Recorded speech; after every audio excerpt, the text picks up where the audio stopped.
Welcome to 360 Tamil. இன்னைக்கு இந்த வீடியோல நம்ம எந்த படத்தோட எக்ஸ்பிளனேஷன் பத்தி பார்க்க போறோம்னா, தெலுங்குல இப்ப ரீசெண்டா வெளியான எஸ் சரஸ்வதி அப்படின்ற படத்தை பத்தி தான் பார்க்க போறோம். இது ஒரு பக்கமான கிரைம் த்ரில்லர் படம்னு சொல்லலாம். இந்த படத்துல வரலட்சுமி சரத்குமார் தான் முக்கியமான ரோல் பண்ணிருப்பாங்க. அதே மாதிரி இந்த படத்தை டைரக்ட் பண்ணதும் அவங்க தான். ஒரு சூப்பரான கிரைம் த்ரில்லர் படம்னு சொல்லலாம். ஒரு முக்கியமான விஷயத்தை பத்தி பேசியிருப்பாங்க. நான் முதல்ல பிளாட் என்னன்றதை சொல்றேன். நம்ம ஹீரோயினை பொறுத்த வரைக்கும் பொண்ணு மட்டும்தான் இருக்காங்க. அந்த பொண்ணு மேல ரொம்ப பாசம் வச்சிருக்காங்க. எப்பவுமே போல பொண்ணு ஸ்கூல்ல விட்டுட்டு இவங்க கிளம்பிடுறாங்க. இப்ப பிக்கப் பண்றதுக்காக வரும்போது பொண்ணு ஸ்கூல்ல மிஸ் ஆவரா. ஸ்கூல் மேனேஜ்மெண்ட் கிட்ட கேட்டா அந்த மாதிரி ஒரு பொண்ணு இந்த ஸ்கூல்ல படிக்கவே இல்லைன்னு போய் சொல்றாங்க. எதுக்காக மேனேஜ்மெண்ட் போய் சொல்றாங்க? ஸ்கூலுக்கு போன பொண்ணுக்கு என்ன ஆச்சு? இதை கண்டுபிடிக்கிறதுக்காக இவங்க நிறைய போராட்டம்லாம் மேற்கொள்றாங்க. கண்டுபிடிச்சாங்களா இல்லையான்னு சொல்றதுதான் இந்த படத்தோட மீதி கதை. நீங்க எதிர்பார்க்காத நிறைய ட்விஸ்ட் அண்ட் டர்ன்ஸ்லாம் இந்த கதையில வச்சிருப்பாங்க. எக்ஸ்பிளனேஷனுக்குள்ள போறதுக்கு முன்னாடி வீடியோக்கு ஒரு லைக் போடுங்க. இந்த எக்ஸ்பிளனேஷன் பிடிச்சிருந்ததுன்னா ஐப்ன்ற ஆப்ஷனை கிளிக் பண்ணி சப்போர்ட் பண்ணுங்க. மேற்கொண்டு பேசி டைம் வேஸ்ட் பண்ணாம நம்ம நேரடியா எக்ஸ்பிளனேஷனுக்குள்ள போயிடலாம். படத்தோட ஸ்டார்டிங் சீனே நம்ம ஹீரோயினை காட்டுறாங்க. இவங்க பேரு லக்ஷ்மி அப்படின்றது.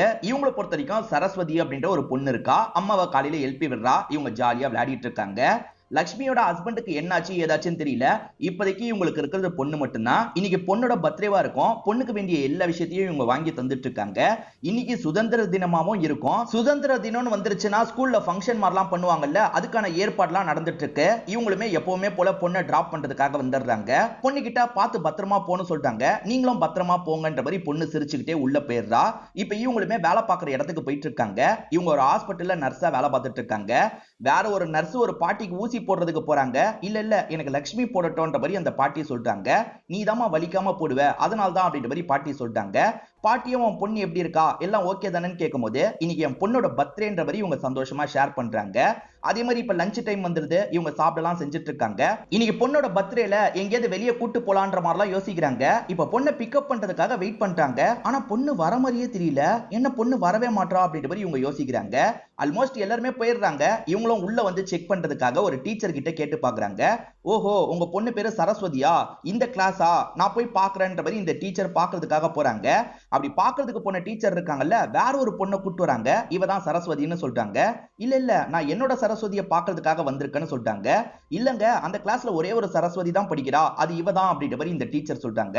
இல்ல இல்ல என் பொண்ணு வேற, என் பொண்ணு இங்கதான் இருக்க வாய்ப்பு இருக்கு, நான் செக் பண்றேன்ற மாதிரி இவங்க செக் பண்றதுக்காக உள்ளலாம் போயிட்டு இருக்காங்க. இப்ப அந்த டீச்சருக்கு என்ன பண்றதுன்னு தெரியல. பிரின்சிபல் மேடத்துக்கிட்ட எல்லாம் விஷயத்த சொல்லிடுறாங்க. அதே மாதிரி செக்யூரிட்டி கிட்ட நீ இவங்க வந்து விட்டதை பாத்தியான்ற மாதிரிலாம் கேக்குறாங்க. இல்ல நிறைய பேர் வரதுனால எனக்கு தெரியலன்ற மாதிரி அந்த செக்யூரிட்டி சொல்றாரு. இப்ப எல்லாருமே இந்த இடத்துக்கு கூடிடுறாங்க. பிரின்சிபல் மேடம் இருக்காங்கல்ல, அந்த கிளாஸ்ல ஒரே ஒரு சரஸ்வதி தான் இருக்கா, அவ இல்லனா நீங்க என்ன சொல்றீங்கன்னு எங்களுக்கு புரியல, நீங்க கிளம்புங்கன்ற மாதிரிலாம் சொல்றாங்க. ஆனா நம்ம லட்சுமி ஏத்துக்காம போலீஸை வர வச்சிடுறாங்க. போலீஸ் கிட்டயும் இவங்க விஷயத்தெல்லாம் சொல்லிட்டு இருக்காங்க. போலீஸ்மே பொண்ணோட ஐடி கார்டு இருக்கான்னு கேக்குறாரு. என்கிட்ட இல்ல, என் பொண்ணு கிட்ட தான் இருக்கும்ன்ற மாதிரி அவங்களும் சொல்றாங்க. சரி பொண்ணோட ஃப்ரெண்ட்ஸை பத்தி உங்களுக்கு தெரியுமான்னு கேட்கும்போது 2 பேரை பத்தி இவங்க சொல்றாங்க. அந்த 2 பசங்க கிட்ட விசாரிச்சா சரிப்பட்டு வந்துரும்ன்ற மாதிரி இவர் யோசிக்கிறாரு. இப்ப ஏறக்குறைய அந்த கிளாஸ்ல படிக்கிற எல்லா பசங்களையும் வர வச்சிடுறாரு. அந்த பசங்க கிட்ட உங்களுக்கு சரஸ்வதியை தெரியுமான்னு போட்டோவை காட்டுறாரு. பசங்க அப்படியே வந்து அங்க இருக்க டீச்சரை பாக்குறாங்க. எதுக்கு உங்களை பாக்குறாங்கன்ற மாதிரி இவர் கேட்கிறாரு. இல்ல சார் நீங்க கேள்வி கேட்கறதுனால பயந்து இப்படி பாக்குறாங்கன்ற மாதிரி டீச்சர்ஸும் சமாளிச்சுட்டு இருக்காங்க. ஒருவேளை மேனேஜ்மெண்ட் ஏமாத்துறாங்களா அப்படின்ற மாதிரி இந்த போலீஸும் சந்தேகப்படுறாரு. பசங்களா பயப்படாதீங்க, இந்த பொண்ணை தெரியுமான்னு கேக்குறாரு. இல்ல சார் எங்களுக்கு தெரியாது, இந்த பொண்ணை ஸ்கூல்ல வச்சு பார்த்ததே இல்லைன்னு சொல்றாங்க. என்ன பசங்க இப்படி சொல்றாங்கன்ற மாதிரி இவரும் யோசிக்கிறாரு. இப்ப இன்ஸ்பெக்டர் கிட்ட இந்த ஸ்கூலோட ஓனர் பேசுறாரு போல. அதே மாதிரி இன்ஸ்பெக்டருக்கு வேற ஒரு முக்கியமான வேலை வந்துருது. நான் அந்த இடத்துக்கு போகணும்னு சொல்றாரு. சரி என் பொண்ணை கண்டுபிடிச்சு தந்துட்டு போங்கன்ற மாதிரி லட்சுமி கேக்குறாங்க. இன்னும் 24 மணி நேரம் முடியல, 24 மணி நேரம் வெயிட் பண்ணுங்க, அதுக்கப்புறமும் பொண்ணு கிடைக்கலனா நீங்க கம்ப்ளைண்ட் கொடுங்க, நான் ஆக்ஷன் எடுக்கிறேன்ற மாதிரி கிளம்பிடுறாரு. இவங்களுமே பொண்ணு எங்கன்ற மாதிரி ஒவ்வொரு இடமா தேடி அலைஞ்சிட்டு இருக்காங்க. சரி பொண்ணே வராளா பாப்போன்ற மாதிரி வீட்டுக்கு வந்து வெயிட் பண்றாங்க. பொண்ணு வர மாதிரியே தெரியல. ரொம்ப பயப்படுறாங்க. ஒரு ஸ்டேஜ்ல திடீர்னு உங்களுக்கு போன் கால் வருது. அட்டன் பண்ணி பேச ஆரம்பிக்கிறாங்க. பொண்ணு தான் கால் பண்ணிருக்கா. பொண்ணு அழுதுகிட்டே பேசுறா. என்னாச்சு ஏதாச்சுன்ற மாதிரி கேக்குறாங்க. அம்மா அந்த ஸ்கூலோட ஓனரும் அவரோட ஃப்ரெண்ட்ஸும் சேர்ந்து அப்படின்ற மாதிரி பொண்ணு ஏதோ சொல்றதுக்கு வரா. அதுக்குள்ள காலு கட் ஆயிருது. இவங்க உடனே ஸ்கூலுக்கு போகணும்னு யோசிக்கிறாங்க. திருட்டுத்தனமா ஸ்கூலுக்குள்ள நுழையலான்ற மாதிரி இவங்களுமே யாருக்கும் தெரியாம ஸ்கூலுக்குள்ள நுழைஞ்சிடுறாங்க. பொண்ணு எங்கன்னு தேடி வந்துட்டு இருக்காங்கல்ல, அப்ப பொண்ணு ஒரு இடத்துல விழுந்து கிடக்கிறது இவங்களுக்கு தெரியுது. இப்ப பொண்ணு பக்கத்துல வந்து பாக்குறவங்க ஷாக் ஆயிடுறாங்க. பொண்ணோட பிரைவேட் பார்ட் கிட்ட இருந்து ரத்தம்லாம் வந்துட்டு இருக்கு. பொண்ணுக்கு ரேப் அட்டெம்ப்ட் நடந்திருக்கிறது இவங்களுக்கு தெரிய வருது. இதை தாண்டி பொண்ணு அந்த இடத்துல இறந்து போயிருக்கா. இதை பாக்குறவங்களுக்கு தூக்கி வாரி போட்டது. ஆக்சுவலா பொண்ணு கிட்ட வேற ஒரு போன் இருக்கு. அந்த போன்ல இருந்து தான் கால் பண்ணிருக்கா போல. அந்த போனை இவங்க ஓபன் பண்ணி பார்த்து ஷாக் ஆயிடுறாங்க. ஆக்சுவலா பொண்ணு கிட்ட 2-3 பேர் எல்லை மீறி நடந்திருக்காங்க. அவங்களோட போட்டோஸ்லாம் அதுல இருக்கு போல. அதை பார்த்து இவங்க பயங்கரமா ஃபீல் பண்றாங்க. இந்த இடத்துல தான் படத்தோட டைட்டில போடுறாங்க. இப்ப மறுநாள் காலையில இவங்க போலீஸ் ஸ்டேஷன்ல உட்கார்ந்துட்டு இருக்காங்க. இன்ஸ்பெக்டரும் கம்ப்ளைண்ட் கொடுக்கிறதுக்காக வந்திருக்கீங்களான்னு கேக்குறாரு. இல்ல சார், என் பொண்ணு கிடைச்சிட்டா, என் பொண்ணு இந்த நிலைமையில எனக்கு கிடைச்சா அப்படின்ற மாதிரி நடந்த விஷயத்தெல்லாம் இவங்க சொல்லிட்டு இருக்காங்க. அதை தாண்டி இவங்க வேற ஒரு விஷயத்த பண்ணிருக்காங்க. அது என்னன்னா, பொண்ணை பார்த்தோன்னே பொண்ணு அங்க இருந்து தூக்கிட்டு போயிருப்பாங்க. ஒரு இடத்துல குழி தோண்டி புதைச்சு வச்சிருப்பாங்க. இவங்க இதை சொல்றதை கேட்டோன்னே இன்ஸ்பெக்டர் டென்ஷன் ஆயிடுறாரு. நீங்க எப்படி இந்த விஷயத்த பண்ணீங்க, இது சட்ட ரீதியா தப்பான விஷயம்ன்ற மாதிரி சொல்றாரு. இவங்க பண்ணதுக்கான காரணத்தை சொல்றாங்க. ஆக்சுவலா பொண்ணுக்கு இந்த மாதிரி ஒரு விஷயம் நடந்தது வெளியே தெரிய வந்ததுன்னா எல்லாருமே பொண்ணை பத்தி ரொம்ப மோசமா பேசுவாங்க. இதே விஷயத்தை பத்தி திரும்ப திரும்ப பேசுவாங்கல்ல, அதை தடுக்கிறதுக்காக தான் இப்படி பண்ணேன் சார், என்ன மன்னிச்சிருங்க அப்படின்ற மாதிரிலாம் சொல்லிட்டு இருக்காங்க. சரி, எங்க புதைச்சிங்க, அந்த இடத்த காட்டுங்க, உங்க பொண்ணோட பாடியில கிடைக்கிற சாம்பிளை வச்சுதான் குற்றவாளியை பிடிக்க முடியும்னு சொல்றாரு. இவங்களுமே புதைச்ச இடத்துக்கு கூட்டு வந்து காட்டுறாங்க. இவர் வேக வேகமா தோண்டலாம் சொல்றாரு. அப்படி தோண்டனா உள்ள பாடியே கிடைக்கல. இங்க தானே புதைச்சன்னு சொன்னீங்க, பாடி இல்லையே, அப்ப நீங்க போய் சொல்றீங்களா அப்படின்ற மாதிரி இவர் கோவப்படுறாரு. முதல்ல ஸ்கூல் மேனேஜ்மெண்ட் அப்படி ஒரு பொண்ணே இல்லைன்னு சொல்லியிருப்பாங்க. அதை மீறி இவங்க சொன்னதை நம்பி தான் இந்த இடத்துக்கு வந்திருப்பாரு. இந்த இடத்துலயும் பொண்ணோட பாடி கிடைக்கல, சுத்தமா நம்ப மாட்டாரு. இல்ல சார், அந்த இடத்துல இன்னும் பிளட் எல்லாம் அப்படியே தான் இருக்கும், அந்த இடத்துக்கு போய் செக் பண்ணலாம் அப்படின்ற மாதிரி ஸ்கூலுக்கு கூட்டு வந்துடுறாங்க. இவங்க பொண்ணை நைட்டு நேரம் ஒரு இடத்துல வச்சு பார்த்தாங்கல்ல, அந்த இடத்துல செக் பண்ணி பார்த்தா பிளட்டோட கரை எதுவுமே இல்ல. சரி, இங்கதான் பொண்ணு இருந்தான்ற மாதிரி சொல்றாங்க. ஆனா இவர் ஏத்துக்கவே மாட்டாரு. இதை தாண்டி மேனேஜ்மெண்ட்டை சேர்ந்தவங்க இருக்காங்கல்ல, சரி இந்த லேடிக்கு ஏதோ பிரச்சனை போல உளறிட்டு இருக்காங்கன்ற மாதிரிலாம் சொல்றாங்க. நான் உளரல, உண்மையதான் சொல்றேன்ற மாதிரி இவங்க ஃபீல் பண்றாங்க. இவர் கேஸையே எடுத்திருக்க மாட்டாரு. இவங்களுமே லீகலா நம்ம ஏதாவது பண்ணணும்னு யோசிக்கிறாங்க. நிறைய லாயரை பாக்குறாங்க, பேசுறாங்க. ஆனா எந்த ஒரு லாயரும் கேஸ் எடுக்கிறதுக்கு முன்னே வர மாட்டாங்க. என்ன பண்றதுன்னு தெரியாம இவங்க ரொம்ப கஷ்டத்துல இருக்காங்க. அப்பதான் ஒரு நபரை இவங்க சந்திக்கிறாங்க. அந்த நபரை பொறுத்த வரைக்கும் ஒரு பெரிய லாயர் கிட்ட அசிஸ்டண்டா வேலை பார்க்கறாரு போல. அந்த லாயர் ரொம்ப நேர்மையா இருக்கிறதுனால இவருக்கான சம்பளத்தை கூட சரியா தர முடியல போல. அதனால இந்த டீ விக்கிறவரை இவரை கிண்டல்லாம் பண்ணிட்டு இருக்காரு. இந்த டீ விக்கிறவர் கிட்ட ராமானுஜத்தோட பெருமையை பத்தி இவர் சொல்றாரு. ராமானுஜத்தை பொறுத்த வரைக்கும் ரொம்ப நேர்மையானவரா இருப்பாரு. கொஞ்சம் காசு கூட எதிர்பார்க்காத நபரா இருப்பாரு. இவர் லாயரை பத்தி புகழ்ந்து பேசிட்டு இருக்கும் போது பக்கத்துல இருக்க நம்ம ஹீரோயின் லட்சுமியே இந்த விஷயத்தை கவனிக்கிறாங்க. அந்த லாயரை பார்த்து பேசினா என்னன்னு யோசிக்கிறாங்க. இந்த அசிஸ்டன்ட்டும் கையோட கூட்டு வந்துடுறாரு. சரி, உங்களுக்கு ஒரு பிரச்சனை சார் அப்படின்ற மாதிரி லாயர் கிட்ட சொல்றாரு. லாயரும் என்ன பிரச்சனை அப்படின்ற மாதிரி டீடைலா கேட்கிறாரு. இது வரைக்கும் நடந்தது பாத்தீங்களா, அது எல்லா விஷயத்தையும் இவங்க சொல்றாங்க. எது புதைச்ச பாடி காணாம போயிருச்சா அப்படின்ற மாதிரி இவருமே ஷாக்லாம் ஆயிட்டு இருக்காரு. நீங்க சொன்ன விஷயத்துல ஒரு எவிடன்ஸ் கூட இல்ல, ஒரு சின்ன எவிடன்ஸ் கூட இல்லாம நம்மளால கேஸை ஃபைல் பண்ணி ஜெயிக்கிறதுலாம் கஷ்டம்ன்ற மாதிரி சொல்லிட்டாரு. இவங்களுமே சோகமா எந்திரிச்சு போக பாக்குறாங்க. அப்ப என்ன சொல்றாருன்னா, ஆனா நீங்க சொல்றதுல உண்மை இருக்கு, உங்க பக்கம் நான் வாதாடுறேன், ஏதாவது பண்ணி இந்த கேஸ்ல உங்களுக்கு நியாயத்தை வாங்கி தரேன்னு சொல்றாரு. இதை கேட்கிற லட்சுமியும் கொஞ்சம் நிம்மதி ஆகுறாங்க. இப்ப இவர் முதல்ல என்ன பண்றாருன்னா, இன்ஸ்பெக்டர் கிட்ட விசாரணை பண்றதுக்காக வராரு. இன்ஸ்பெக்டரும் நான் நேர்மையா தான் சார் கேஸ் ஹேண்டில் பண்ணேன், அந்த லேடி சொல்ற எதுவுமே நம்புற மாதிரியே இல்ல சார், அவங்க சொன்னதுக்கு எந்த ஒரு ஆதாரமும் இல்லன்ற மாதிரிலாம் சொல்லிட்டு இருக்காரு. இப்ப கோர்ட்டுக்கும் இந்த கேஸ் வந்துருது. கோர்ட்டுல முதல்ல இந்த கேஸையே எடுக்க கூடாது அப்படின்ற மாதிரி அரசு தரப்பு லாயர்லாம் பேசிட்டு இருக்காரு. ஆனா இவர் என்ன சொல்றாருன்னா, சார் இந்த லேடி சொல்றதுல உண்மை இருக்கிற மாதிரி தான் சார் எனக்கு தோணுது. ஏன்னா ஒரு தாய் இந்த மாதிரிலாம் ஒரு குற்றச்சாட்டை வைக்க மாட்டாங்க. அப்படி வைக்கிறாங்கன்னா அதுல ஏதாவது ரீசன் இருக்க வாய்ப்பு இருக்கு சார். அதனால கண்டிப்பா இந்த கேஸை நீங்க எடுத்துக்கணும்ன்ற மாதிரி கேட்கிறாரு. ஒரு ஸ்டேஜ்ல ஜட்ஜுமே இந்த கேஸை கோர்ட் எடுத்துக்குது அப்படின்ற மாதிரி சொல்லிட்டாரு. இப்ப இந்த லாயர் ராமானுஜம் இருக்காரு பாத்தீங்களா, முதல்ல அந்த ஸ்கூல் மேனேஜ்மெண்ட்டை சேர்ந்தவங்க கிட்ட பேசணும்னு நினைக்கிறாரு. பிரின்சிபல் லேடி, டீச்சர்னு எல்லாருமே அந்த இடத்துக்கு வந்துடுறாங்க. அவங்க எல்லார்கிட்டயும் கேட்கிறாரு. அவங்களுமே நடந்த விஷயத்தெல்லாம் சொல்லிட்டாங்க. லட்சுமி கிட்ட சரஸ்வதி பேசும்போது ஓனரும் அவரோட ஃப்ரெண்ட்ஸும் சேர்ந்துன்ற மாதிரி சொல்லியிருப்பா. சோ அதனால ஓனர் தான் ஏதோ பண்ணிருக்கிறதா இந்த லாயர் நினைக்கிறாரு. ஓனர் எதுக்காக வரலன்னு கேட்கிறாரு. அவரை பொறுத்த வரைக்கும் ட்ரிப்ல இருக்காரு, வரது கஷ்டம்ன்ற மாதிரிலாம் இவங்க சமாளிச்சிட்டு இருக்காங்க. ஆனா இவர் ஜட்ஜி கிட்ட ஓனரை வர வைக்கணும் சார் அப்படின்ற மாதிரிலாம் கேட்கிறாரு. ஜட்ஜுமே அடுத்த வாட்டி ஓனர் கண்டிப்பா வரணும்ன்ற மாதிரி சொல்லிடுறாரு. இப்ப அந்த ஓனருமே இந்த இடத்துக்கு வந்துடுறாரு. அந்த நாள் நீங்க எங்க இருந்தீங்கன்ற மாதிரி ஓனர் கிட்ட விசாரணை பண்ணிட்டு இருக்காரு. அந்த நாள் நான் ஸ்கூல்லயே இல்ல சார், வெளியே இருந்தேன்ற மாதிரிலாம் ஓனர் சமாளிச்சிட்டு இருக்காரு. இது நடந்துட்டு இருக்கும் போது இந்த லட்சுமி இருக்காங்கல்ல, அசிஸ்டன்ட் கிட்ட ஏதோ சொல்றதுக்கு ட்ரை பண்றாங்க. கோர்ட்ல பேசக்கூடாது, அமைதியா இருங்கன்ற மாதிரி அசிஸ்டன்ட் சொல்லிட்டு இருக்காரு. ஒரு ஸ்டேஜ்ல இவங்க அந்த லாயரையே பக்கத்துல கூப்பிட்டு பேச ஆரம்பிக்கிறாங்க. என்னம்மா இந்த நேரத்துல கூப்பிட்டு இருக்க அப்படின்ற மாதிரி லாயர் கேட்கிறாரு. சார் ஓனர் இவரே கிடையாது சார், அதாவது போட்டோல நான் பார்த்தது இவரை கிடையாது சார், வேற ஒருத்தர் அப்படின்ற மாதிரி சொல்லிட்டாங்க. என்னமா சொல்ற, பொண்ணு ஓனர்னு தானே சொன்னா, இவர் தானே ஓனரு, இவர் இல்லாம வேற யாரா பார்த்தன்ற மாதிரிலாம் கேட்டுட்டு இருக்காரு. இதெல்லாம் கவனிக்கிற ஜட்ஜ் இருக்கார்ல, உங்களுக்குள்ள என்ன பிரச்சனைன்ற மாதிரி கேக்குறாரு. இல்ல சார், இவர் ஓனர் இல்லன்னு சொல்லிட்டாரு. என்னங்க உளறிட்டு இருக்கீங்க, இவர் தானே அந்த ஸ்கூலோட ஓனர் அப்படின்ற மாதிரி ஜட்ஜும் கேக்குறாரு. இவங்க பயங்கரமா சொதப்பிட்டாங்கல்ல, இதுல ஜட்ஜ் பயங்கரமா கோவப்படுறாரு. அதே மாதிரி இந்த ராமானுஜம் லட்சுமி மேல கோவப்படுறாரு. நீங்க ஓனர்னு சொன்னதுனால அதுக்கேத்த மாதிரி நான் பேசினேன், நீங்க முன்னாடியே தெளிவா சொல்லிருக்க கூடாதா அப்படின்ற மாதிரிலாம் கேக்குறாரு.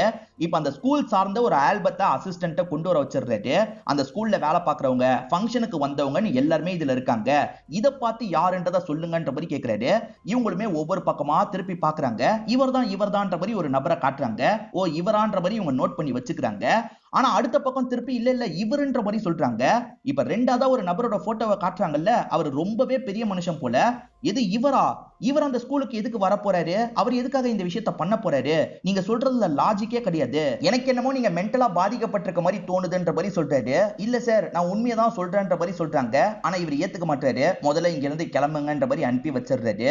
இவர் நம்பலனா என்ன, சம்பந்தப்பட்ட அந்த 3 பேரை நம்ம ஏதாவது பண்ணோம் அப்படின்ற மாதிரி இவங்க யோசிச்சுட்டு இருக்காங்க.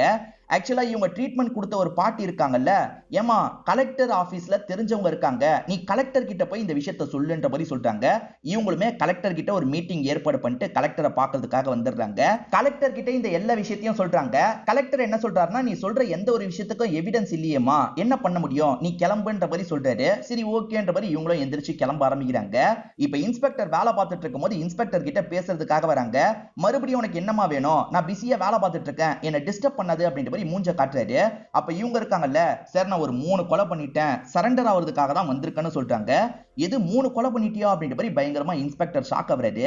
இவங்க கடைசியா கலெக்டரை பார்க்கிறதுக்காக வந்தாங்கல்ல, அந்த கலெக்டர் தான் இல்ல சம்பந்தப்பட்டவரா இருப்பாரு. அதே மாதிரி கலெக்டரோட ஃப்ரெண்ட்ஸ் போட்டோ அங்க இருக்கு, அவங்களுமே சம்பந்தப்பட்டவங்களா இருப்பாங்க. இது தெரிஞ்சுனா இவங்க இருக்காங்க பாத்தீங்களா, சட்டுன்னு கன் எடுத்து அந்த கலெக்டரை ஷூட் பண்ணி காலி பண்ணிடுறாங்க. கன்னெல்லாம் எடுத்து தான் இந்த இடத்துக்கு வந்திருக்காங்க போல. அடுத்ததா கலெக்டரோட ஃப்ரெண்ட்ஸை காலி பண்றதுக்கு வராங்க. ஒருத்தர் லாயரா இருப்பாரு, ஒருத்தர் ரிட்டையர் ஆன போலீஸா இருப்பாரு. அவங்க 2 பேரோட கதையை இவங்க முடிச்சிடுறாங்க.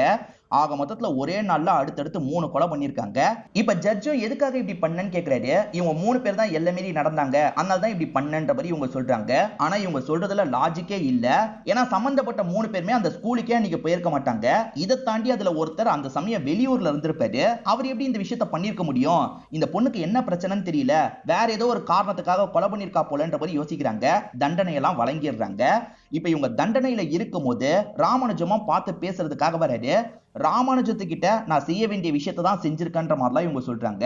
முதல்ல இவளை பத்தி தெரிஞ்சுக்கணும், இவளோட ஹஸ்பண்ட பத்தி தெரிஞ்சுக்கணும் ராமானுஜம் யோசிக்கிறாரு. இவங்க ஹஸ்பண்ட் ரோல ஜீவா தான் பண்ணிருப்பாரு. ஜீவா வேற ஸ்டேட்டை சேர்ந்தவரா இருப்பாரு. அந்த இடத்துல அவரை பார்த்து பேசுறதுக்காக வந்துடுறாங்க. இந்த இடத்துல தான் ஜீவாவும் பிளாஷ்பேக்க சொல்ல ஆரம்பிக்கிறாரு. ஜீவாவை பொறுத்த வரைக்கும் டாக்டர் ஒரு ஆபரேஷன்ல வச்சுதான் முதல்ல இவங்களை பார்த்திருப்பாரு. இவங்க நர்ஸா அப்பதான் ஜாயின் பண்ணிருப்பாங்க. இவங்க நர்ஸா இவங்களோட வேலையை ரொம்ப சிறப்பா செயல்படுறாங்க. அதெல்லாம் பாக்குற இவருமே லைட்டா இம்ப்ரெஸ் ஆகுறாரு. இவங்களை பிடிக்கவும் செஞ்சிருக்கு. அடிக்கடி இவங்க கிட்ட பேசி பழகலாம் ஆரம்பிக்கிறாரு. ஒரு ஸ்டேஜ்ல இவர் ப்ரொபோஸே பண்ணிடுறாரு. ஆனா அவங்க கொஞ்சம் தயங்குறாங்க. சின்ன வயசுல இருந்தே எனக்கு யாரும் இல்ல, நான் அனாத ஆசிரமத்துல தான் வளர்ந்தேன், இப்ப திடீர்னு லவ்னு சொல்லிட்டு அது கிடைக்காம போயிடுச்சுன்னா கஷ்டமாயிடும்ன்ற மாதிரி சொல்றாங்க. ஏன் அப்படி நினைக்கிற, எப்பவுமே நான் உனக்கு சப்போர்ட்டிவா இருப்பேன்ற மாதிரி சொல்றாரு. சரி ஓகே அப்படின்ற மாதிரி இவங்களுமே இந்த இடத்துல ஏத்துக்கிறாங்க. ஜீவா என்ன பண்றாருன்னா அவரோட பேரண்ட்ஸ் கிட்ட அறிமுகப்படுத்தி வைக்கிறாரு. பேரண்ட்ஸ்க்குமே ஓகேவா படுது. 2 பேருக்கும் கல்யாணம் பண்ணி வச்சிடலான்ற மாதிரி 2 பேருக்கும் கல்யாணம் எல்லாம் பண்ணி வச்சிடுறாங்க. 2 பேருமே சந்தோஷமா வாழ்க்கையெல்லாம் ஆரம்பிக்கிறாங்க. பிரச்சனை எங்க வருதுன்னு பாத்தீங்கன்னா 3 வருஷம் ஆயும் இவங்களுக்கு குழந்தை பிறக்காம இருக்கு. என்னடா இன்னும் குழந்தை பிறக்காம இருக்கு, ஏதாவது பண்ணு அப்படின்ற மாதிரி பேரண்ட்ஸ் சொல்றாங்க. இவருமே பேரண்ட்ஸ் ரொம்ப வருத்தப்படுறதா சொல்றாரு. பேசாம தத்து எடுத்துக்கலாமான்ற மாதிரி இவங்க கேக்குறாங்க.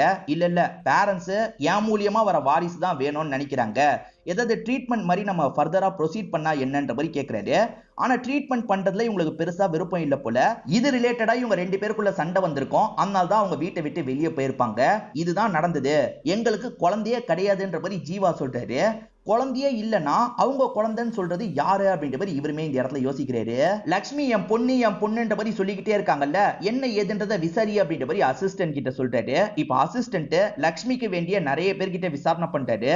நிறைய பேர் அந்த மாதிரி ஒரு பொண்ணை நாங்க பார்த்ததே இல்லன்ற மாதிரி சொல்லிட்டாங்க.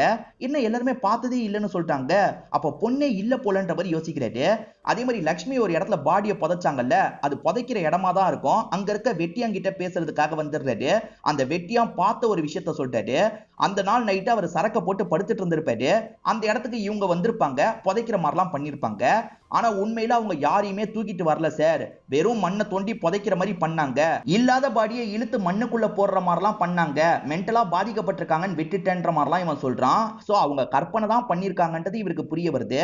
அதே சமயம் ஜீவா கிட்ட அவங்க காமிச்ச போட்டோவை அனுப்பி வச்சிருக்காரு. உங்க ஒய்ஃப் இந்த பொண்ணு தான் பொண்ணுன்னு சொல்றாங்க, இந்த பொண்ணு உங்களுக்கு தெரியுமா பாருங்கன்ற மாதிரி தான் போட்டோவை அனுப்பி வச்சிருக்காரு. அதை பாக்குற ஜீவா இருக்கார்ல, சரி இது என் ஒய்ஃபோட சின்ன வயசு போட்டோன்ற மாதிரி சொல்றாரு.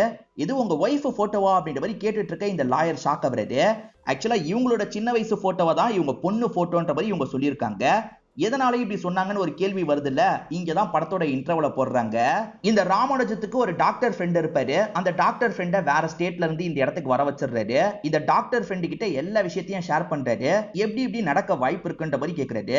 சில ரேர் கேஸ்ல இந்த மாதிரி நடக்க வாய்ப்பு இருக்கு, அதாவது அவ சின்ன பொண்ணா இருக்கும் போது ஏதாவது பாதிப்பு நடந்திருக்கலாம், அந்த பாதிப்போட தாக்கத்துல அவ எல்லாத்தையும் மறந்து அவளுக்கு ஒரு பொண்ணு இருக்க மாதிரிலாம் கூட கற்பனை பண்ணிருக்கலாம். இது எல்லாமே அசம்ஷன் மட்டும்தான். ஆனா அவளோட சப்கான்சியஸ் மைண்ட்ல உண்மை ரெஜிஸ்டர் ஆயிருக்கும். சப்கான்சியஸ் மைண்டுக்குள்ள போய் பேசினா உண்மை தெரிஞ்சிரும், அதுக்கு அவளோட பர்மிஷன் வேணும்ன்ற மாதிரிலாம் சொல்லிட்டாரு. நான் ஏற்பாடு பண்றேன்ற மாதிரி இந்த லாயர் இருக்கார்ல, அவங்கள பாக்குறதுக்காக வந்துடுறாரு. அந்த குற்றவாளிகள் தண்டிக்கப்பட்டுட்டாங்க, இதுக்கு மேல எனக்கு என்ன சார் வேணும்ன்ற மாதிரி இவங்க பேசுறாங்க. அதுக்கு இவர் என்ன சொல்றாருன்னா, இந்த குற்றம் பண்ணதுக்காக தான் அவங்க தண்டிக்கப்பட்டிருக்காங்கன்னு எல்லாருக்கும் தெரியணும்ல, அதை நம்ம எப்படியாவது வெளியே கொண்டு வரணும். உன் பொண்ணு அந்த கண்டிஷன்ல பார்த்து நீ புதைக்கலாம் செஞ்சல, அதெல்லாம் ஆள் மனசுல போனா நம்ம தெரிஞ்சுக்கலாம், அதனால அதுக்கு நீ பர்மிஷன் மட்டும் தரணும்ன்ற மாதிரி கேக்குறாரு. இவங்களை பொறுத்த வரைக்கும் நமக்கு பொண்ணு இருக்கிறதா நம்பிட்டு இருக்காங்க, அந்த பர்மிஷன் தானே தாராளமா நான் தரேன் சார், சீக்கிரமா என்ன வச்சு அந்த விஷயத்தை பண்ணி பாருங்கன்ற மாதிரி சொல்லிடுறாங்க. இப்ப இவருமே டாக்டரை உள்ள கூட்டு வந்துடுறாரு. இப்ப டாக்டர் இருக்கார்ல, ரிலாக்ஸா படுங்கன்ற மாதிரி இவங்களை படுக்க வச்சிடுறாரு. கொஞ்சம் கொஞ்சமா இவங்களோட ஆள் மனசுக்குள்ள இவங்களை கூட்டு போறாரு. இந்த லட்சுமியோட உண்மையான பேர் தான் சரஸ்வதியா இருக்கும். இவங்க சின்ன பொண்ணா இருக்கும் போது நடந்த விஷயத்தை நமக்கு காட்டுறாங்க. இவங்களோட அம்மா பேரு லட்சுமி அப்படின்றது இந்த ரோல பிரியாமணி தான் பண்ணிருப்பாங்க.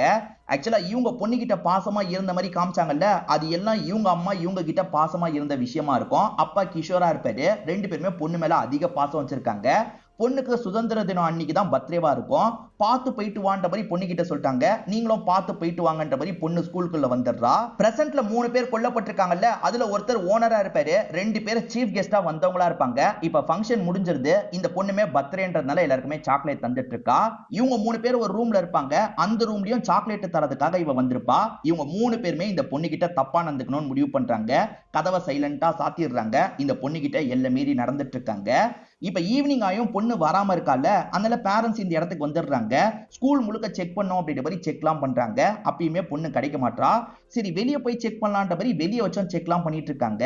நைட்டு நேரம் திடீர்னு கால் வருது. அந்த 3 பேர்ல ஒருத்தரோட போனை எடுத்து பொண்ணு கால் பண்ணிருக்கா போல. இந்த மாதிரிலாம் நடந்துருச்சுன்ற மாதிரி பொண்ணு பேசிட்டு இருக்கா. கால் நடுவுலயே கட் ஆயிருது.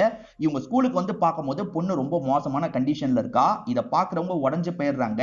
உடனே ஹாஸ்பிட்டலுக்கு கொண்டு போனோன்ற மாதிரி பொண்ணு ஒரு ஹாஸ்பிட்டலுக்கு கொண்டு வந்து சேர்க்கிறாங்க. அங்க இருக்க டாக்டர் லேடி இருக்காங்கல்ல, செக் பண்ணி பார்க்கும்போது பொண்ணு கிட்ட சிலர் எல்லை மீறி நடந்திருக்கிறது இந்த டாக்டர் லேடிக்கு தெரியுது. இத பத்திலாம் பேரண்ட்ஸ் கிட்ட சொல்றாங்க. இதை தாண்டி பொண்ணோட கர்ப்பப்பையில ஒரு ப்ராப்ளம் ஏற்பட்டிருக்கும். பொண்ணோட கர்ப்பப்பையை எடுக்கிற மாதிரி ஆயிருச்சு. உங்க பொண்ணு ஃபியூச்சர்ல கூட குழந்தை பெத்துக்கவே முடியாதுன்ற மாதிரிலாம் டாக்டர் லேடி சொல்லிட்டாங்க. இப்படி பண்ணது யாருன்றத பத்தி பொண்ணு சொல்லியிருக்கா. அவனுங்களை ஏதாவது பண்ணணும் அப்படின்ற மாதிரி இவங்க பயங்கரமா கோவப்பட்டு இருக்காங்க. ஆனா ஆதாரம் எதுவுமே இல்லையேன்ற மாதிரி இவங்களுக்குள்ள பேசிட்டு இருக்காங்க. அப்படி பேசிட்டு இருக்கிறத பொண்ணு கேட்கிறா. கேட்கிற பொண்ணு இருக்கால, ஆதாரம் இருக்குன்ற மாதிரி ஒரு விஷயத்த சொல்ல ஆரம்பிக்கிறா. அவனுங்க 3 பேருமே எல்லை மீறி நடக்கிறதுக்கு முன்னாடி கேமராவை செட் பண்ணி வச்சிருப்பாங்க. இவனுங்க 3 பேருமே எந்த எண்ணத்துல இந்த விஷயத்த பண்ணாங்கன்றது நமக்கு தெரிய வருது. ஆக்சுவலா நம்ம தப்பா நடந்துகிட்டா பேரண்ட்ஸ்க்கு எப்படியும் இந்த விஷயம் தெரிஞ்சிடும். ஆனா பேரண்ட்ஸ் நம்மலாம் பெரிய ஆளுன்றதுனால நம்மளை எதிர்த்து கேஸ் எல்லாம் ஃபைல் பண்ண மாட்டாங்கன்ற மாதிரி தைரியமா பேசியிருப்பாங்க. அதுல ஒருத்தர் மட்டும் ஒருவேளை கேஸ் ஃபைல் பண்ணிட்டா என்ன பண்றதுன்ற மாதிரி கேட்கிறாரு. அப்ப நம்ம பண்ற விஷயத்த வீடியோ மாதிரி எடுத்துப்போம், அந்த வீடியோவை நாங்க லீக் பண்ணுவோம், உன் பொண்ணுக்கு தான் பிரச்சனை வரும்ன்ற மாதிரி பேரண்ட்ஸை மிரட்டலான்ற மாதிரி தான் வீடியோ எடுத்திருப்பாங்க. அவனுங்க வீடியோ எடுத்து கேமரா ஒரு இடத்துல இருக்கு, அதை பத்தி இந்த பொண்ணுக்கு தெரிஞ்சிருக்கு. பொண்ணு சொல்றது மூலியமா அப்பாவும் அம்மாவும் அந்த இடத்துக்கு வந்துடுறாங்க. அந்த கேமராவை தேடி கண்டுபிடிச்சிடுறாங்க. கேமரால வீடியோவை பார்த்து பயங்கரமா ஃபீல் பண்ணிட்டாங்க. சம்பந்தப்பட்ட 3 பேரையும் விடக்கூடாதுன்ற மாதிரிலாம் யோசிக்கிறாங்க. இவங்களுக்கு தெரிஞ்ச ஒரு லாயரை பார்க்கறதுக்காக வராங்க. அவர்கிட்ட ஏதாவது பண்ணுங்கன்ற மாதிரி இந்த வீடியோவெல்லாம் தந்துடுறாங்க. கண்டிப்பா நான் தண்டனை வாங்கி தரேன்ற மாதிரிலாம் அவர் சொல்லிட்டாரு. இப்ப கோர்ட்டுக்கு அவங்க 3 பேரையும் வர வச்சிடுறாரு. பேரண்ட்ஸுமே இவங்க 3 பேர் சேர்ந்து தான் இந்த விஷயத்த பண்ணாங்க, இவங்களுக்கு எதிராக எங்க கிட்ட ஆதாரம் இருக்கு, நாங்க லாயர் சார் கிட்ட தந்திருக்கோன்ற மாதிரிலாம் பேசிட்டு இருக்காங்க. ஆனா லாயர் இருக்கார்ல, இவங்க எந்த ஒரு வீடியோவையும் என்கிட்ட தரலன்ற மாதிரி சொல்லிட்டாரு. என்ன லாயர் இப்படி போய் சொல்றாருன்ற மாதிரி பேரண்ட்ஸ் ஷாக் ஆகுறாங்க. இப்ப எந்த ஒரு வீடியோ எவிடன்ஸும் இல்லன்றதுனால ஜட்ஜ் இருக்கார்ல, இவங்க 3 பேரை ரிலீஸ் பண்ணிடுறாரு. இவனுங்க 3 பேர் அங்க இருந்து கிளம்பும் போது இந்த ஃபேமிலியை நக்கலா பார்த்துட்டு போறாங்க. உங்களால எங்களை எதுவுமே பண்ண முடியாதுன்ற மாதிரி ஒரு பார்வை பார்த்துட்டு போறாங்க.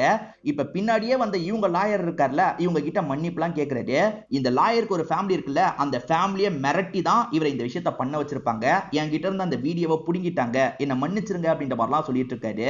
இவங்க 3 பேருக்கு பெரிய லெவல்ல ஹெல்ப் பண்ணது ஒரு எம்எல்ஏவா இருப்பாரு. இப்ப 3 பேருமே அந்த எம்எல்ஏக்கு நன்றிலாம் சொல்லிட்டு இருக்காங்க. கோர்ட் வாசல்ல வச்சுதான் நன்றி சொல்லிட்டு இருக்காங்க. இதெல்லாம் பார்த்துட்டு இருக்க இந்த சரஸ்வதியோட அம்மா லட்சுமி இருக்காங்கல்ல, வேகமா அவரை நோக்கி வந்துட்டு இருக்காங்க. இப்ப சப்பு சப்புன்னு கண்ணத்திலேயே அரையிறாங்க. ஒன்ன மாதிரி ஆள் இருக்கிறதுனால தான் இந்த மாதிரி ஆளுங்க இப்பெல்லாம் பண்ணிட்டு இருக்காங்க அப்படின்ற மாதிரி அடிச்சிடுறாங்க. இந்த எம்எல்ஏவோட ஃபேஸை நமக்கு கிளியரா காட்ட மாட்டாங்க. ஆனா எல்லாரும் முன்னாடியே இவங்க அடிச்சிட்டாங்கல்ல, இவருக்கு ரொம்ப அசிங்கமா போயிருது. இந்த ஃபேமிலியை இதுக்கப்புறமா விட்டு வைக்க கூடாதுன்ற மாதிரி யோசிக்கிறாரு. அன்னைக்கு ஈவினிங் இவங்க சேர்ந்து பைக்ல போயிட்டு இருக்காங்க. அப்ப இவர் என்ன பண்றாருன்னா ஆளுங்களை செட் பண்ணிடுறாரு. இப்ப ஆளுங்க இந்த பேரண்ட்ஸை அடி அடின்னு அடிச்சிட்டு இருக்காங்க. இது எல்லாத்தையும் பொண்ணு பார்த்துட்டு இருக்கா. ஒரு ஸ்டேஜ்ல அடிச்சவங்க ஆக்சிடென்ட் ஆன மாதிரி அந்த இடத்துல செட் பண்ணி வச்சிடுறாங்க. வண்டியை எரிச்சு விட்டுறாங்க. பொண்ணு அங்க இருந்து தப்பிச்சிருப்பா. ஆனா பேரண்ட்ஸ் இறக்குறத கண்ணால பார்த்து பயங்கரமா ஃபீல் பண்ணிருப்பா. இதுக்கப்புறம் தான் சரஸ்வதி நிறைய விஷயங்களை மறந்திருப்பாங்க. அனாத ஆசிரமத்துல வளர்ந்திருப்பாங்க. இது எல்லாத்தையும் பிரசன்ட்ல இவங்க சொல்லிட்டு இருக்காங்க. எல்லாம் இவங்க சப்கான்சியஸ் மைண்ட்ல தான் இருக்கு போல. நிஜத்துல இவங்க எல்லாத்தையும் மறந்துட்டாங்க போல. இப்ப கொஞ்சம் சீரியஸா மாற ஆரம்பிக்கிறாங்க. டாக்டர் இதுக்கு மேல நம்ம கஷ்டப்பட வேணாம், ஸ்டாப் பண்ணிடலாம் அப்படின்ற மாதிரிலாம் ஒரு ஸ்டேஜ்ல இந்த இடத்துல ஸ்டாப் பண்ணிடுறாரு. ஸ்டார்டிங் இவங்க பொண்ணு கூட விளையாண்ட மாதிரி காமிச்சாங்க பாத்தீங்களா, உண்மையில பொண்ணு எல்லாம் இருந்திருக்க மாட்டாங்க. இவங்க தனியா தான் அந்த விஷயத்தெல்லாம் பண்ணிருப்பாங்க. இப்ப லாயர் இருக்க அவங்க சொன்ன எல்லாமே நடந்திருக்கான்றத செக் பண்ணணும்னு நினைக்கிறாரு. அந்த டைம் இவங்க கேஸ் ஒரு லாயர் ஹேண்டில் பண்ணாரு பாத்தீங்களா, அந்த லாயருமே எல்லாமே உண்மைதான் அப்படின்ற மாதிரி சொல்லிட்டாரு. சோ இவங்களுக்கு நடந்ததை இவங்க பொண்ணுக்கு நடந்ததா இவங்க கற்பனை பண்ணிருக்காங்க அப்படின்ற மாதிரி இவருமே யோசிக்கிறாரு. இப்ப ஜட்ஜை பார்த்து பேசுறதுக்காக வராரு. சார், இந்த கேஸ்ல நிறைய குழப்பமான விஷயம் இருக்கு சார். அந்த பொண்ணுக்கு கிடைச்ச தண்டனை கரெக்டான தண்டனை கிடையாது. திரும்பி இந்த கேஸை நீங்க எடுத்துக்கணும்னு சொல்றாரு. ஜட்ஜுமே சரின்ற மாதிரிலாம் ஏத்துக்கிறாரு. இப்ப கோர்ட்ல வச்சு ராமானுஜம் நிறைய விஷயங்களை பேச ஆரம்பிக்கிறாரு. அது என்னன்னா, அவ மென்டலா பாதிக்கப்பட்டிருக்கா. அப்ப அவளுக்கு நீதி கிடைக்கல சார். அந்த நீதிக்காக இப்ப போராடி இருக்கா. அவளுக்கே தெரியாம அந்த விஷயத்த பண்ணிருக்கா சார் அப்படின்ற மாதிரி சொல்றாரு. இதெல்லாம் கேட்டுட்டு இருக்க ஜட்ஜி கூட சும்மா இருக்காரு. ஆனா எதிர்த்தரப்பு லாயர் டென்ஷன் ஆயிடுறாரு. என்ன சார் நீங்க என்னென்னமோ சொல்லிட்டு இருக்கீங்க, அப்படிலாம் எப்படி சார் நடக்கும்? அவ வேணும்ட்டே ஒரு 3 கொலையை பண்ணிட்டு உங்களை ஏமாத்திட்டு இருக்கா அப்படின்ற மாதிரிலாம் சொல்றாரு. அவ ஏமாத்தி கதைலாம் சொல்ல, உண்மையிலேயே அவளோட வாழ்க்கையில நடந்திருக்கு. அதுக்கான ஆதாரமும் என்கிட்ட இருக்குன்ற மாதிரி ராமானுஜம் என்ன பண்றாருன்னா, அந்த டைம்ல ஒரு டாக்டர் லேடி செக் பண்ணாங்கல்ல, அவங்கள பேசுறதுக்காக வர வச்சிடுறாரு. உண்மையிலேயே அந்த பொண்ணு கிட்ட ஆளுங்க எல்லா மீறி நடந்திருந்தாங்க. அதுக்கான ட்ரீட்மெண்ட்டை நான் தான் தந்தன்ற மாதிரி இந்த லேடியும் சொல்றாங்க. பேரண்ட்ஸ் ஆக்சிடென்ட்ல இறந்து போனதுக்கு அப்புறம் அவ எல்லாத்தையும் மறந்துட்டா, நான் தான் ஆசிரமத்துல சேர்த்து விட்டேன்ற மாதிரியும் இந்த டாக்டர் லேடி சொல்றாங்க. சோ இப்ப ராமானுஜம் என்ன சொல்றாருன்னா, அவளுக்கு கிடைச்சிருக்க தண்டனை கரெக்டான தண்டனை இல்ல சார், நீங்க தான் ஏதாவது பண்ணணும்ன்ற மாதிரி சொல்லிட்டாரு. ஜட்ஜும் யோசிச்சு முடிவை சொல்றேன்ற மாதிரி சொல்லிட்டாரு. இப்போதைக்கு அவங்க ஜெயில தான் இருந்துட்டு இருக்காங்க. இன்னைக்கு ஜெயில சுதந்திர தினத்துக்கான ஃபங்க்ஷன் நடக்க போது போல. இன்னைக்கு தானே இவங்க பர்த்டே, அதனால பர்த்டே விஷஸ் சொல்றாரு. அதுக்கு இவங்களுமே சுதந்திர தின வாழ்த்துக்கள்னு இவர் அனுப்பி விடுறாங்க. இவர் அசிஸ்டன்ட் கிட்ட பேசிக்கிட்டே கிளம்பலாம்னு நினைக்கிறாரு. அப்ப உள்ள ஃபங்க்ஷனும் ஸ்டார்ட் ஆகி நடந்துட்டு இருக்கு. சீஃப் கெஸ்டா ஒரு மினிஸ்டர் தான் வந்திருக்காரு போல. திடீர்னு பார்த்தா ஏதோ சவுண்ட் கேக்குது. என்ன சவுண்ட்ன்றத பாக்குறதுக்காக இந்த ராமானுஜமும் அசிஸ்டன்ட்டும் வேகமா உள்ள ஓடி வந்து பாக்குறாங்க. அந்த சமயம் சீஃப் கெஸ்டா வந்த மினிஸ்டரை இவங்க சாவடிச்சிட்டு இருக்காங்க. ஒரு ஷார்ப்பான ஆயுதத்தை வச்சு திரும்ப திரும்ப குத்தி சாவடிக்கிறாங்க. ஏன் இவரை சாவடிக்கிறாங்கன்னா, நமக்கு பாஸ்ட்ல ஒரு எம்எல்ஏவை காமிச்சாங்கல்ல, அதாவது பேரண்ட்ஸை சாவடிச்ச எம்எல்ஏவை காமிச்சாங்கல்ல, அந்த எம்எல்ஏ தான் இப்ப மினிஸ்டரா மாறி இருக்காரு போல. அந்த மினிஸ்டர் கதையை இவங்க முடிச்சிடுறாங்க. ஆக்சுவலா ராமானுஜம் போன வாட்டி பேசும்போது அவங்க மேல பெருசா தப்பு இல்ல, அவங்களுக்கு இந்த தண்டனை எல்லாம் வேணான்ற மாதிரி கேட்டிருப்பாரு. ஜட்ஜுமே அதுல நியாயம் இருக்கிறதா நினைச்சிருப்பாரு. ஆனா இப்ப 4வது ஒரு கொலை பண்ணிட்டாங்கல்ல, இல்ல ஜட்ஜே டென்ஷன் ஆயிடுறாரு. ஏன்னா ராமானுஜம் 3 பேர் தான் குற்றவாளி, அவங்க 3 பேருக்கான தண்டனை கிடைச்சிருக்கு அப்படின்ற மாதிரிலாம் சொல்லியிருப்பாரு. இப்ப 4வது ஒருத்தர் கொல்லப்பட்டதுல ஜட்ஜ் ரொம்பவே கோவப்படுறாரு. இவங்களெல்லாம் ரிலீஸே பண்ணக்கூடாதுன்னு எதிர்த்தரப்பு லாயரும் பேசிட்டு இருக்காரு. அப்ப இவங்க சில விஷயங்களை பேச ஆரம்பிக்கிறாங்க. இந்த சரஸ்வதி தான் பாஸ்ட்ல பாதிக்கப்பட்டிருப்பாங்க. ஆனா அது சரஸ்வதிக்கு புரிய மாட்டேங்குது. நமக்கு ஒரு பொண்ணு இருந்து அவ தான் பாதிக்கப்பட்டிருக்கான்னு இன்னமும் நினைச்சிட்டு இருக்காங்க. அந்த 3 பேர் மட்டும் என் பொண்ணுக்கு நடந்ததுக்கு காரணம் கிடையாது. அந்த 3 பேரை சப்போர்ட் பண்ண இவருமே காரணம். அதனால தான் கோவத்துல இப்படி பண்ணிட்டேன் அப்படின்ற மாதிரிலாம் இவங்க சொல்லிட்டு இருக்காங்க. இது எல்லாத்தையும் கவனிச்சிட்டு இருக்க எதிர்த்தரப்பு லாயர் இருக்கார்ல, உன் பொண்ணுக்கெல்லாம் அது நடக்கல, உனக்கு தான் நடந்திருக்கு, நீ அதெல்லாம் மறந்துருக்க இருக்கு அப்படின்ற மாதிரிலாம் சொல்லிட்டு இருக்காரு. டாக்டர் அந்த விஷயத்தை மட்டும் ஞாபகப்படுத்தாதீங்கன்ற மாதிரிலாம் சொல்லி வச்சிருப்பாரு. அதனால ராமானுஜம் நிறுத்துங்கன்னு சொல்றாரு. எதிர்த்தரப்பு லாயர் கேட்காம திரும்ப திரும்ப அந்த விஷயத்த சொல்லிட்டு இருக்காரு. ஜட்ஜுமே நிறுத்த சொல்றாரு. அப்பயும் இவர் நிறுத்தாம அதை சொல்றாரு. ஒரு ஸ்டேஜ்ல இவங்களுமே தலையில கைய வச்சுக்கிறாங்க. பழைய விஷயங்கள்லாம் இவங்களுக்கு கொஞ்சம் கொஞ்சமா ஞாபகம் வருது. இவங்க ஃபீல் பண்ணி அழுதுட்டு இருக்காங்க. ஒரு ஸ்டேஜ்ல மயக்கம் போட்ட மாதிரி கீழே விழுந்துடுறாங்க. இப்ப ராமானுஜம் என்ன சொல்றாருன்னா, சரஸ்வதி அந்த டைம்ல பாதிக்கப்பட்டா, அந்த டைமே சம்பந்தப்பட்டவங்களுக்கு தண்டனை கிடைச்சிருந்ததுன்னா இது எதுவுமே நடந்திருக்காது சார். அந்த டைம் குற்றவாளிகளுக்கு தண்டனை தராதது நம்ம தப்பு தான். அதனால சரஸ்வதி இப்ப பண்ண விஷயத்துக்கு நம்ம ரொம்ப பெரிய தண்டனை தரக்கூடாது. ஏன்னா அவ சுயநினைவோட இந்த விஷயத்தை பண்ணல. அதனால அவளுக்கு ட்ரீட்மெண்ட் தான் வேணும், தண்டனை தரக்கூடாதுன்ற மாதிரி சொல்லிட்டாரு. ஜட்ஜுமே யோசிச்சு ஒரு முடிவை எடுக்கிறாரு. அவங்கள பொறுத்த வரைக்கும் ஒரு 6 மாசம் ட்ரீட்மெண்ட்ல இருக்கணும். ட்ரீட்மெண்ட்ல முன்னேற்றம் தெரிஞ்சா அவங்கள ரிலீஸ் பண்ணலாம். அப்படி இல்லைன்னா அவங்க ட்ரீட்மெண்ட்லயே இருக்கட்டும்ன்ற மாதிரி சொல்றாரு. ராமானுஜத்தை பொறுத்த வரைக்கும் இவங்களுக்கு தண்டனை மட்டும் கிடைச்சிடக்கூடாதுன்னு நினைச்சிருப்பாரு. இப்ப அதே மாதிரி இவங்களை காப்பாத்திட்டார்ல, இன்னும் கொஞ்ச நாள் நீ ட்ரீட்மெண்ட்ல இருக்கணுமா, அதுக்கப்புறம் வெளியே போய் உனக்குன்னு ஒரு லைஃப் அமைச்சுக்கலாம் அப்படின்ற மாதிரிலாம் பேசிட்டு இங்க இருந்து கிளம்புறாரு. அப்படி கிளம்பும் போது ஒரு விஷயம் இவருக்கு ஸ்ட்ரைக் ஆகுது. இப்ப கொஞ்ச நேரத்துக்கு முன்னாடி பேசும்போது அவங்க ஒரு வார்த்தையை சொல்லியிருப்பாங்க. ஒருத்தங்க தப்பு பண்ணா காலம் கடந்தாத அவங்களுக்கு தண்டனை கிடைக்கும்ன்ற மாதிரி சொல்லியிருப்பாங்க. எதுக்காக அந்த மாதிரி சொன்னான்ற மாதிரி இவர் யோசிக்கிறாரு. அப்பதான் அவங்க மேல இவருக்கு லைட்டா டவுட் வருது. ஒருவேளை அவங்க எதையும் மறக்கல, எல்லாத்தையும் ஞாபகம் வச்சு பிளான் பண்ணி தான் இப்படி பண்ணிருக்காங்களா அப்படின்ற மாதிரிலாம் யோசிக்க ஆரம்பிக்கிறாரு. திரும்பி போய் பேசலான்னு அவங்கள பாக்குறதுக்காக வரும்போது அவங்க என்னடானா ஜீவாவை கட்டி பிடிச்சிட்டு இருக்காங்க. நீங்க 2 பேர் பிரிஞ்சிட்டீங்கல்ல, இப்ப எதுக்காக கட்டி பிடிச்சிருக்கீங்க, என்னதான் நடக்குது ஒழுங்கா சொல்லுங்கன்ற மாதிரி கோவமா கேக்குறாரு. இந்த இடத்துல தான் ஒரு பெரிய ட்விஸ்ட போட்டு உடைக்கிறாங்க. ஆக்சுவலா இவங்க அனாத ஆசிரமத்துல வளர்ந்தது எல்லாத்தையும் மறந்ததெல்லாம் உண்மைதான். ஆனா ஜீவாவை கல்யாணம் பண்ணி இவங்களோட கல்யாண வாழ்க்கையை இவங்க ஆரம்பிச்சாங்க பாத்தீங்களா, பிசிக்கலா ஒன்னா இருக்கும் போதே இவங்க மைண்டுக்குள்ள சில விஷயங்கள் வந்திருக்கும். அதாவது இவங்க சின்ன பொண்ணா இருக்கும் போது அந்த 3 பேர் எல்லை மீறி நடந்தாங்கல்ல, அதெல்லாம் இவங்களோட மைண்டுக்குள்ள வந்திருக்கும். சம்பந்தப்பட்டவங்க எல்லாரையும் இவங்களுக்கு ஞாபகமா வந்திருக்கும். இத பத்திலாம் இவங்க ஜீவா கிட்ட ஷேர் பண்றாங்க. ஜீவாவும் சம்பந்தப்பட்டவங்களுக்கு தண்டனை வாங்கி தரணும்னு யோசிக்கிறாரு. அப்படி தண்டனை வாங்கி தரணும், அதே சமயம் நீ ஜெயில தண்டனை அனுபவிக்க கூடாது, அதுக்கேத்த மாதிரி ஒரு பிளான் பண்ணலாம்னு சொல்றாரு. அப்பதான் ஜீவா என்ன பண்றாருன்னா, நம்ம பண்ண போற இதுக்கு இந்த ப்ராப்ளத்தை யூஸ் பண்ணிக்கலாம்னு ஒரு ப்ராப்ளத்தை பத்தி சொல்றாரு. நான் சரி உங்களுக்கு இந்த மாதிரி ஒரு ப்ராப்ளம் இருக்குன்னு ஒரு டிசார்டரை பத்தி சொல்லியிருப்பாரு. அந்த டிசார்டரை பத்தி தெரிஞ்சுக்கிட்டு இவங்க ஏமாத்துறதுக்காக தான் அப்படி பண்ணிருப்பாங்க. இவங்க சண்டை போட்டு பிரிஞ்ச மாதிரி எல்லாரையும் நம்ப வச்சிருப்பாங்க. ஆனா சண்டை போட்டு எல்லாம் இவங்க 2 பேர் பிரிஞ்சிருக்க மாட்டாங்க. ஸ்கூல்ல விட்ட பொண்ணு காணோன்ற மாதிரி இவங்க சொன்னாங்கல்ல, அது எல்லாமே நடிப்பா தான் இருக்கும். இவங்க சின்ன வயசு போட்டோவை பொண்ணு போட்டோன்ற மாதிரி இவங்க எல்லாரையும் நம்ப வச்சிருப்பாங்க. ஸ்டார்டிங்ல இருந்து முடிவு வரைக்கும் இவங்க பண்ண எல்லாமே டிராமாவா தான் இருக்கும். இவங்க கிட்ட தப்பா நடந்துகிட்ட அந்த 3 பேரு அதே மாதிரி அந்த மினிஸ்டர் கதையை முடிக்கணும்னு நினைச்சிருப்பாங்க. அதுக்காக பிளான் பண்ணி தான் இந்த விஷயத்த பண்ணிருப்பாங்க. இந்த பிளானிங்காக இவங்க இந்த லாயரையுமே யூஸ் பண்ணிருப்பாங்க. இது எல்லாத்தையும் கேட்டு முடிக்கிற லாயர் இருக்கார்ல, இவங்க பண்ணதுல தப்பு இல்லைன்னு நினைக்கிறாரு. அதனால இந்த விஷயத்த நான் வெளியெல்லாம் சொல்ல மாட்டேன், நான் கிளம்புறேன்ற மாதிரி இவங்க 2 பேர் கிட்ட சொல்லிட்டு இங்க இருந்து கிளம்ப ஆரம்பிக்கிறது. இப்ப ஹீரோயினும் ஜீவாவை பார்த்து ஒரு விஷயத்த சொல்றாங்க. எல்லா பெண்களுக்குள்ளயும் ஒரு சரஸ்வதி இருப்பாங்க, தேவைப்பட்ட அந்த சரஸ்வதி காளியாவும் மாறுவாங்க, பழி வாங்குவாங்க அப்படின்ற மாதிரி சொல்றாங்க. இதோடயே இந்த படத்தை நமக்கு முடிச்சிடுறாங்க. இந்த படத்துல வந்த ட்விஸ்ட் அண்ட் டர்ன்ஸ்லாம் கண்டிப்பா உங்களுக்கு பிடிச்சிருக்கும்னு நம்புறேன். இந்த வீடியோ உங்களுக்கு பிடிச்சிருந்ததுன்னா லைக் பண்ணுங்க, கமெண்ட் பண்ணுங்க, மறக்காம 360 தமிழ் சேனலை சப்ஸ்கிரைப் பண்ணுங்க. தொடர்ச்சியா இந்த மாதிரி வீடியோக்கள் வந்துகிட்டே தான் இருக்கும்.